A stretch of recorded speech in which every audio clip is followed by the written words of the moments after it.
माझ्या कैकईलाच माहिती होतं जर हे 2 वर जर मागितले तर माझ्या सुना विधवा होणार नाहीत. हे 2 वर जर मागितले आणि ही झालेली मागची जी घटना आहे ही सगळी कैकईला माहिती होती. ऐका घटना काय झाली होती. ज्या वेळेला श्रावणाची ती कथा आहे. श्रावण ज्या वेळेला आंधळ्या मायबापाला घेऊन काशीच्या विश्वनाथाकडे चालला होता. श्रावण हा भासा आहे कोणाचा? राजा दशरथाचा. आणि हा कथा सांगते मी सरळ न सांगता तुम्हाला असं उलट रिटर्न घेते. श्रावण हा राजा दशरथाचा भासा आहे. आणि दशरथ राजे ज्या वेळेला शिकारीसाठी निघाले होते, राजा दशरथाला एकही मूलबाळ नव्हतं. आणि गुरु वशिष्ठांनी सांगितलं होतं, राजा दशरथा तुला अश्वमेघ यज्ञ करावा लागेल आणि यज्ञासाठी एका तरी प्राण्याचा पक्षाचा तुला हरण करावं लागेल. म्हणून राजा दशरथ जंगलामध्ये गेले. रात्रीची वेळ आहे, जंगलामध्ये गेले आणि त्याच वेळेला काशीच्या विश्वनाथाला दर्शनासाठी घेऊन जाणारा श्रावण होता. कावडीमध्ये स्वतःचे आंधळे मायबाप बसवले आणि तो श्रावण बाळ निघाला कुठे? काशीच्या विश्वनाथाच्या दर्शनाला. आंधळ्या मायबापाला घेऊन. तहान लागली होती मायबापाला. रात्री 8 वाजले 9 वाजले. शांत राहिले दोघंही. आणि आता तहान सहन होत नाही. माणसाला जर तहान लागली तर माणूस अर्धा तास शांत बसू शकेल. घशाला कोरड पडली तर माणूस काय म्हणता, आता तरी आपल्याला पाणी पिल्याशिवाय पर्याय नाही. तसं आंधळे मायबाप आहेत. रात्रीचे 12 वाजले आणि मुखातनं शब्द बाहेर पडला, हे श्रावणा आमची अशी इच्छा आहे की घशाला कोरड पडली आहे आणि आम्हाला पाणी प्यायचं आहे. हे श्रावणा खूप वेळची तहान लागली रे, पण मला काही म्हणू की नको असं वाटलं. आता रात्रीची खूप वेळ झाली. त्या श्रावणाने सांगितलं, आई बाबा तुम्ही या ठिकाणी थांबा. ती कावड सोडण्यात आली आणि कावडीमध्ये बसून तो श्रावण काशी विश्वनाथाच्या दर्शनासाठी निघाला होता. आंधळे मायबाप त्याने एका ठिकाणी बसवले. सरोवराच्या जवळ तो थांबलेला आहे. आणि त्या सरोवराच्या झाडाझुडपांमध्ये राजा दशरथ बसलेला होता. एखाद्या प्राण्याची त्या ठिकाणी हत्या करता येईल म्हणून तो राजा दशरथ तिथे बसलेला होता. आणि तेवढ्याच वेळामध्ये रात्रीचे 12 वाजलेले आहेत. 12 वाजता कमंडलू हातामध्ये घेतलं श्रावणाने आणि सरोवरामध्ये पहिला पाय टाकला. पहिला पाय टाकल्याबरोबर पाण्याचा गडगड आवाज सुरू झाला.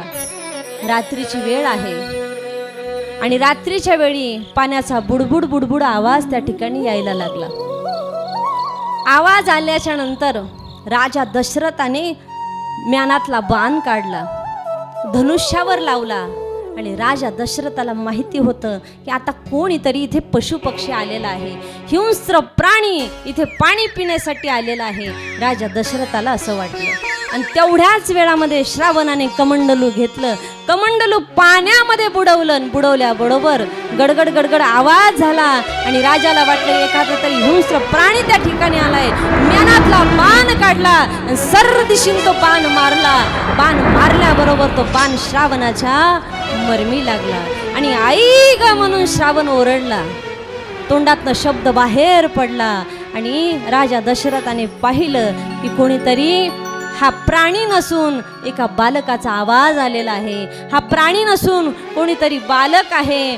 आणि तेवढ्याच वेळामध्ये राजा दशरथ तिथे पळायला लागले.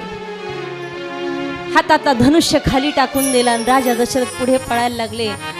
लागलेला सर्व दिशेने बाण राजा दशरथाने श्रावणाला मांडीवर घेतलं आणि हाताने तो बाण त्या ठिकाणी काढला आणि शब्द ऐकला, आई ग म्हणून टाहो फोडला. हे महात्मे कोण आहात तुम्ही? शर आला तो धावून आला काळ, विव्हळला श्रावण बाळ. आई गे दीर्घ फोडून हाक, तो पडला धावून झोप. या राजाचे श्रवण करुणावाणी हृदयाचे झाले पाणी शर आला तो धावून आला विभळला श्रावण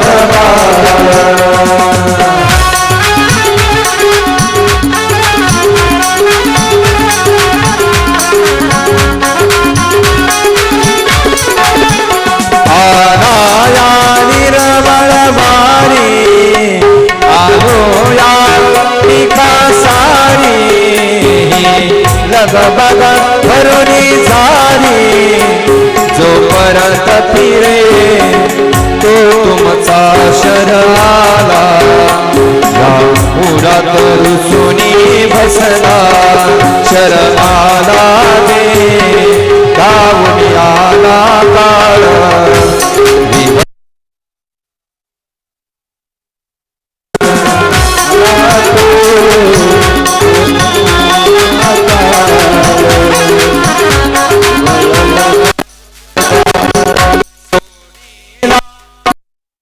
बदला तो जीवा विहग फडफडला तनु पंजर सोडून गेला दशरथ राजा रडला धाई धाई हडखळला थाई थाई शर आला तो धावून आला काळ विभळला श्रावण बाळ शर आला तो धावून आला काळ विभळला श्रावण बाळ विभळला श्रावण बाळ विभळला श्रावण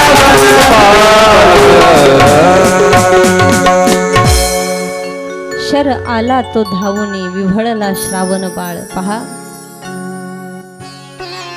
श्रावण ज्या वेळेला आई ग म्हणून टाहो फोडला आणि राजा दशरथाच्या मांडीवर त्या ठिकाणी डोकं आहे. हे राजन कोण आहात तुम्ही?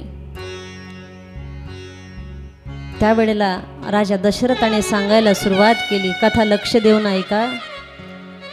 हे राजन कोण आहात तुम्ही? म्हणले मी अयोध्येचा राजा दशरथ आहे. हे राजन, अरे मी काशीच्या विश्वनाथाच्या दर्शनासाठी माझ्या आंधळ्या मायबापाला घेऊन चाललो होतो. हे राजा, काय केलं रे तू? माझ्या आंधळ्या मायबापाला काशी विश्वनाथाच्या दर्शनाला आता कोण घेऊन जाणार रे? त्यावेळेला राजा म्हणायला लागला, हे श्रावणा, माझ्या हातून खूप मोठी चुकी झाली. अरे मला गुरु वचिष्ठांनी सांगितलं होतं की एखाद्या हिंस्र प्राण्याची त्या ठिकाणी मी हत्या करावी आणि मी अश्वमेध यज्ञासाठी हे सगळं करत होतो. राजन, हे श्रावणा, मला माफ कर, माझ्या हातून चुकून झालं रे हे. त्यावेळेला श्रावण बोलतोय, हे राजन, कोण आहात तुम्ही? मी अयोध्यावासी राजा दशरथ आहे. राजाने विचारलं. मरमी लागलेला बाण उजव्या हाताने काढला, परत आई ग म्हणून टाहो फोडला. बाण काळजामध्ये घुसलेला होता. आईचं अंतकरण आहे आणि ती आंधळी माय म्हणते, का हो आपला श्रावण अजून आला नाही? रात्रीचे 12 वाजून गेलेले आहेत, अजून माझा श्रावण कसा आला नाही? हिंस्र प्राण्याने त्याला खाल्लं तर नसेल? आपण काशी विश्वनाथाच्या दर्शनासाठी चाललो आहोत आणि माझा श्रावण अजून कसा नाही आला? त्यावेळेला श्रावणाने शेवटचं सांगितलं, हे राजा, माझ्या आंधळ्या मायबापाला काशी विश्वनाथाचं दर्शन घडव. माझी तेवढीच इच्छा शेवटची शिल्लक आहे आणि तेवढं बोलून काशी विश्वनाथाचं दर्शन मला घ्यायचं आहे, बाकी काही नकोय राजन. आणि एवढं वाक्य मुखातनं बाहेर पडलं आणि राजा दशरथाच्या मांडीवर त्या ठिकाणी श्रावणाचा प्राण गेला. माशांना घोंघोंग करायला तिथं ना एखादी धूप वगैरे असं काहीतरी लावा, नाही तर एखादा टेबल फॅन असेल तर तो आणा. राजा दशरथाच्या मांडीवर श्रावणाचा प्राण गेला आणि राजा दशरथाने मनामध्ये विचार केला की आता हे आंधळे मायबाप आहेत आणि त्यांना भेटण्यासाठी आपल्याला पाणी घेऊन जायचं आहे. भरलेलं कमंडलू हातामध्ये घेतलं आणि तो राजा दशरथ निघाला. भरलेलं कमंडलू हातामध्ये घेतलं, राजा दशरथ निघाला आणि ज्या ठिकाणी आंधळे मायबाप बसलेले होते अशा ठिकाणी तो राजा गेला. राजाचे पाय पाहिले आणि पाहिल्यानंतर ती माता बोलायला लागली. हा आवाज तर कोणीतरी राजाचा दिसत आहे. पाय तर माझ्या छोट्याशा लहान श्रावणाचे वाजत नाहीयेत. हे कोणीतरी राजा असावा. कोण आहात तुम्ही? कारण श्रावणाचे आई वडील दोघही आंधळे होते. दोघही त्या ठिकाणी आंधळे होते. कोण आहात तुम्ही? राजा दशरथाच्या मुखातनं शब्द बाहेर पडत नव्हता. हे माते, मी राजा दशरथ आहे. त्यावेळेला माता उभी होती, ती खाली बसली. माझा श्रावण कुठे आहे? कुठे माझा श्रावण? राजाच्या मुखातनं शब्द बाहेर पडत नव्हता. हे माते, कसं सांगावं या आईला की या आईच्या मुलाला मीच मारलं आहे? कसं सांगावं? राजन म्हणायला लागले, हे आई, अगं मी चुकून त्या ठिकाणी माझ्या हातून चुकून घटना घडली. तिने विचारलं, काय झालं सांगा ना. राजन, माझा श्रावण अजून दिसत नाहीये, कुठे गेलाय? पाणी आणण्यासाठी त्याला पाठवलं होतं, माझा श्रावण अजून दिसत नाहीये. त्यावेळेला विचारायला सुरुवात केली. राजाने सांगायला सुरुवात केली, हे आई, मी माझ्या हातून खूप मोठी चुकी झाली. म्हटले, काय झालं राजेसाहेब, थोडंसं सांगा, काय झालं? धन्यवाद धन्यवाद धन्यवाद. आता कथा सांगायला मजा येईल. आता 7 वाजूस सोडत नाही मी तुम्हाला. तुम्ही अशा हवा घेऊ शकता. माझ्या सगळ्या रेकॉर्डिंग मध्ये तेच येईल.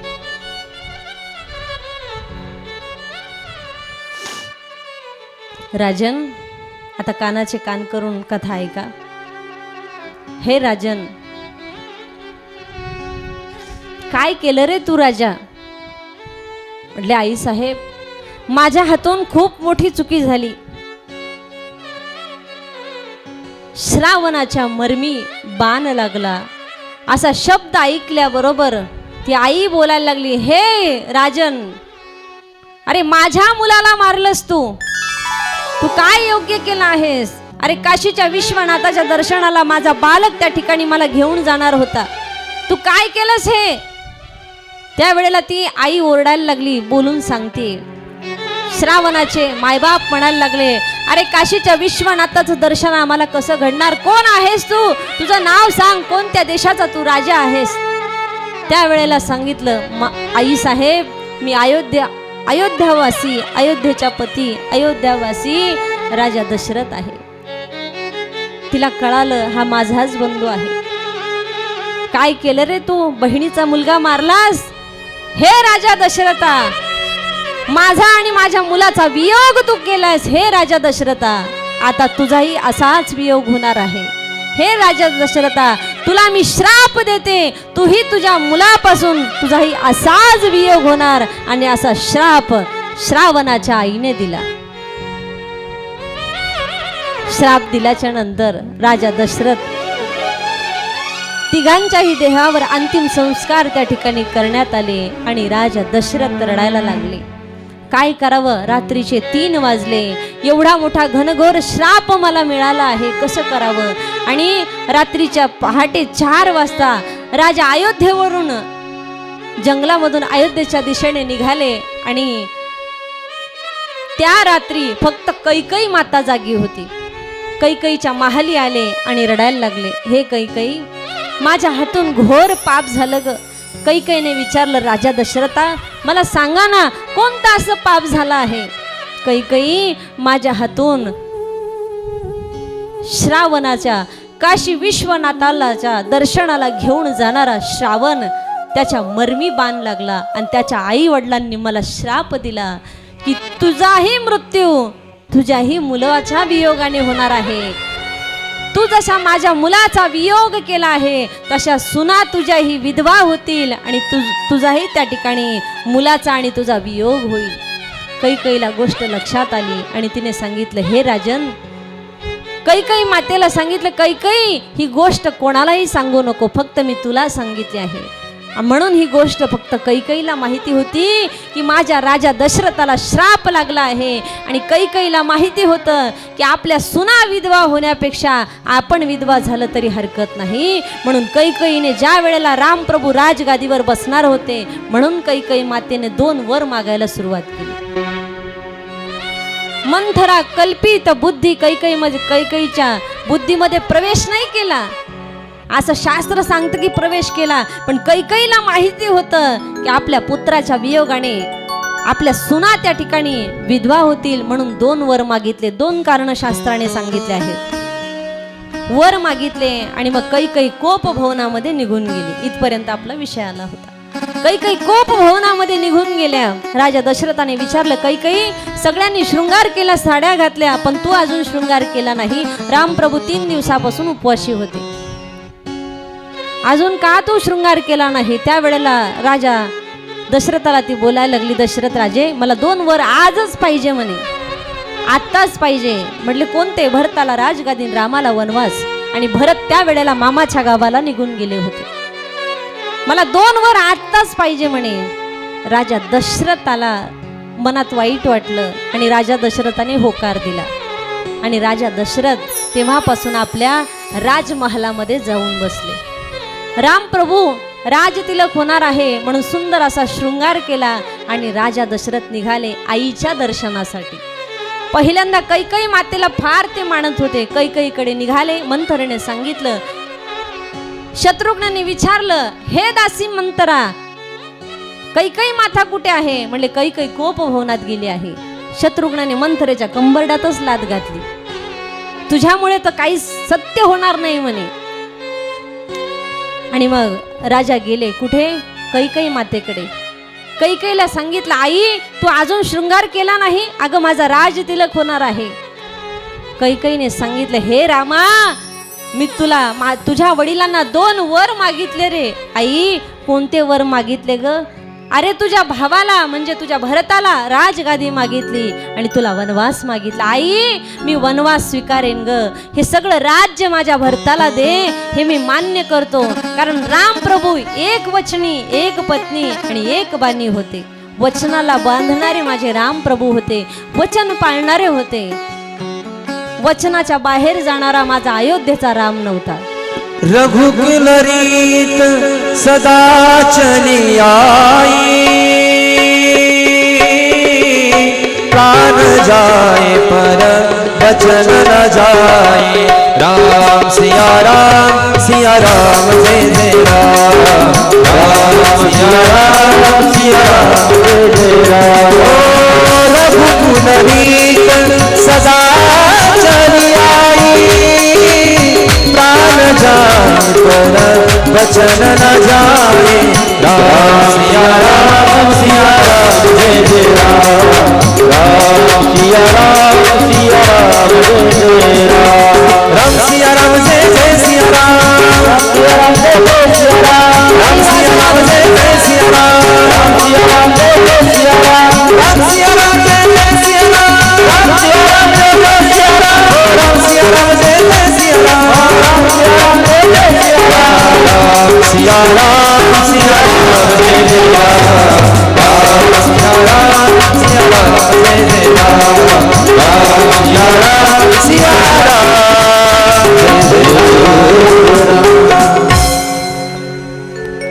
रामप्रभू वचनाला बांधणारे होते. रघुकुल रीत सदा चली आई, प्राण जाए पर वचन न जाए. प्राण गेला तरी हरकत नाही, पण वचनाला बांधणारे रामप्रभू होते. पहा, वनवास माझ्या रामाने स्वीकार केला. अरे म्हटले, त्याच्यामुळेच माझे बाबा अजून उठले नाहीत.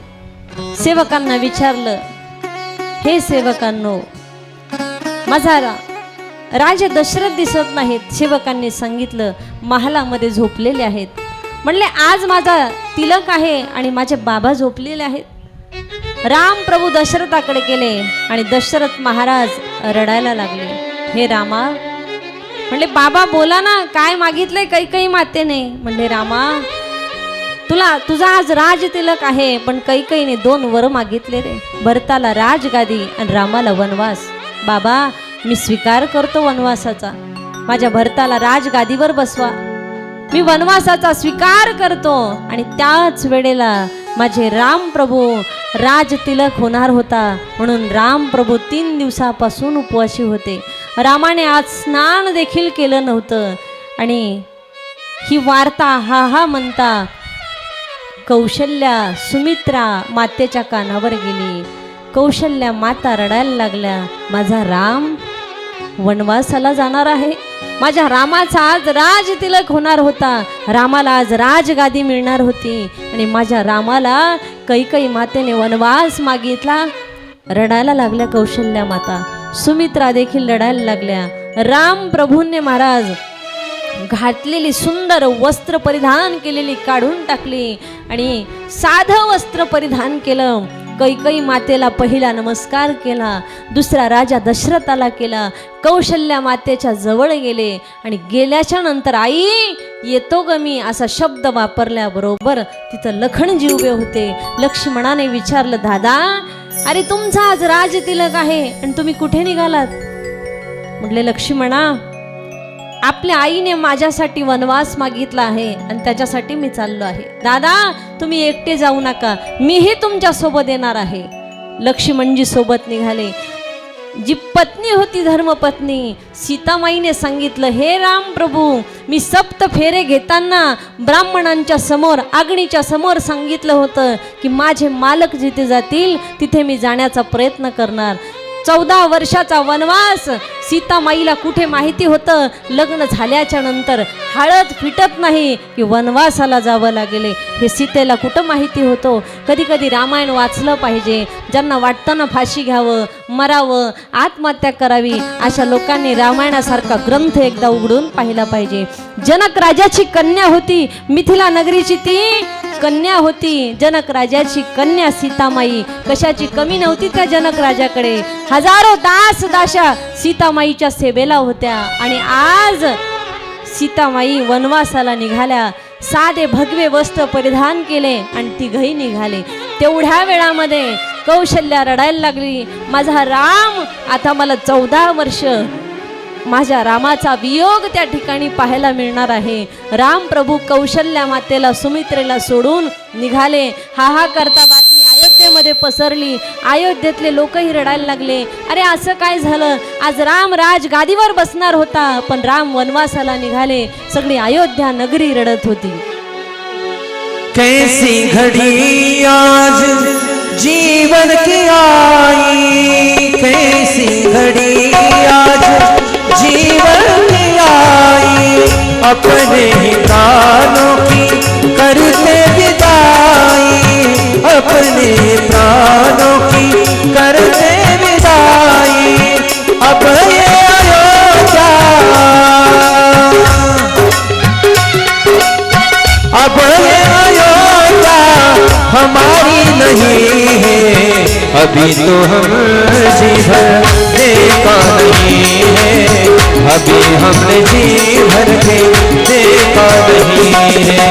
जरा देर ठहरा तमन्ना यही है, जरा देर ठहरा तमन्ना यही है, अभी तो हम जी भर के देखा नहीं है, अभी हमने जी भर के देखा नहीं है.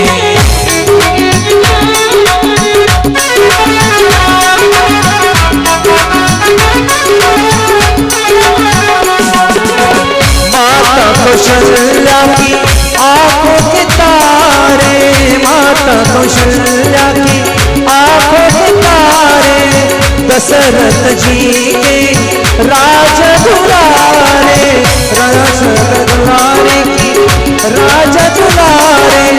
कभी ये अयोध्या, कभी ये अयोध्या भुलाना नहीं है, अभी हमने जी भर के देखा नहीं है, अभी हमने जी भर के देखा नहीं है।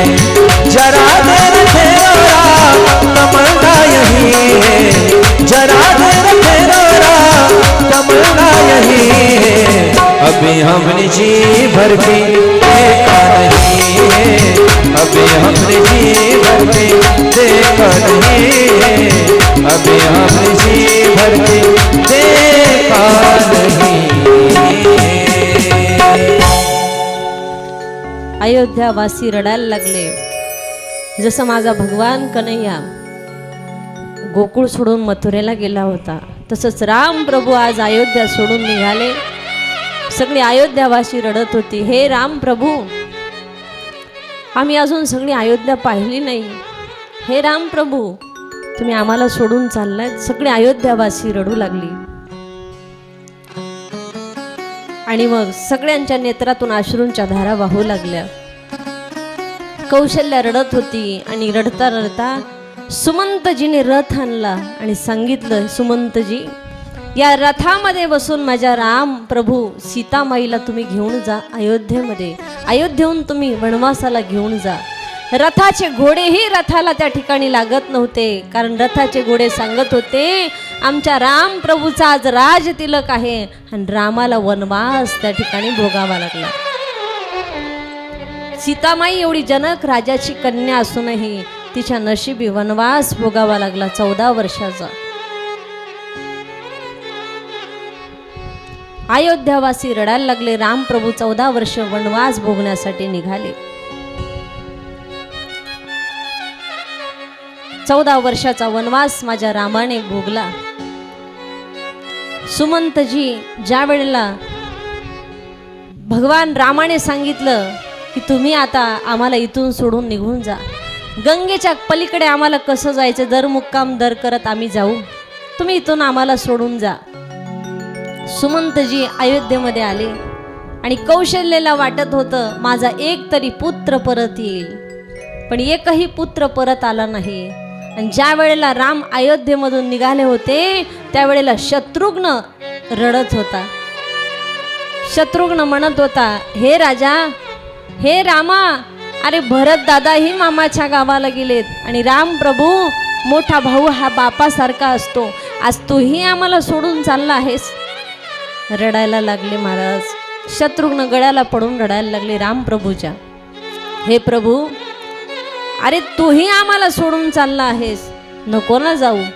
कौशल्या माता म्हणते, अरे माझा राम 3 दिवसापासून उपवासी आहे, आज माझ्या रामाचा राज तिलक होणार होता आणि आज माझ्या रामाने पाण्याचा थेंबही घेतला नाही। माझे राम प्रभू निघाले आणि कौशल्या खांबाला धरून रडत होती। सुमित्रा मातेच्या गळ्यामध्ये शत्रुघ्न रडत होते आणि सगळी अयोध्यावासी रडत रडत राम प्रभूला वाट लावलं आणि सुमंतजी पुन्हा रथ घेऊन रथामध्ये बसून निघाले आणि राजा दशरथाने राम राम राम माझा राम करत करत करत राजा दशरथाने प्राण सोडला। कारण राजा दशरथाला श्राप लागला होता आणि हे कैकेयीलाच माहिती होतं, म्हणून कैकेयीने 2 वर मागितले। रामाला वनवास त्या ठिकाणी भोगावा लागला आणि ज्या वेळेला राम प्रभूने 14 वर्षाचा वनवास भोगला, तदनंतर ज्या वेळेला राम प्रभू वनवास भोगून भरत ज्या वेळेला घरी आले, भरताला कळालं की माझ्या रामाचा राजतिलक आहे, राजतिलक होणार होता। भरत मामाच्या गावाहून निघाले होते आणि आल्या आल्या पाहिलं सगळी अयोध्या सुन्न झालेली दिसत होती। गुडिया तोरणे पताका उतरले गेलेले होते। महाद्वारामध्ये प्रवेश केला आणि कैकेयी आरतीचे ताट घेऊन उभी होती। भरताने पहिला प्रश्न विचारला, आई माझा रामदादा दिसत नाहीये। कैकेयीने सांगितलं, अरे तुझा दादा वनवासाला गेला आहे। अरे दादा वनवासाला गेला आणि मला कसं सांगितलं नाही। त्यावेळेला भरताच्या कानावर वाक्य पडले, हे कैकेयीने 2 वर मागितले, कैकेयीने सगळा कुठाना केला, म्हणून रामाला वनवास भोगावा लागला। म्हणले आई सगळ्यात अगोदर तू कोणता वर मागितला? म्हणले मी भरताला राजगादी मागितली आणि रामाला वनवास मागितला. आई मग तू आधी मला गादीवर बसवायचं आणि मग दादाला वनवासाला पाठवायचं ना. सावत्र बंधूच्या प्रेमाने अख्खं रामायण रडवतं. सावत्र बंधूचं प्रेम किती होतं महाराज. सावत्र बंधूच्या प्रेमाने अख्खं रामायण त्या ठिकाणी रडवतं. आणि रामायण ऐकावं तर खास ढोक महाराजांच्या मुखातनं.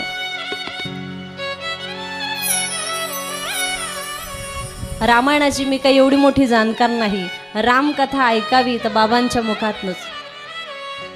छोटासा विषय आला होता म्हणून मी तुम्हाला एवढं सगळं सांगितलं. असो, भाव विषय चालला होता आपला. भाव विषय कुठं सुटला? भाव.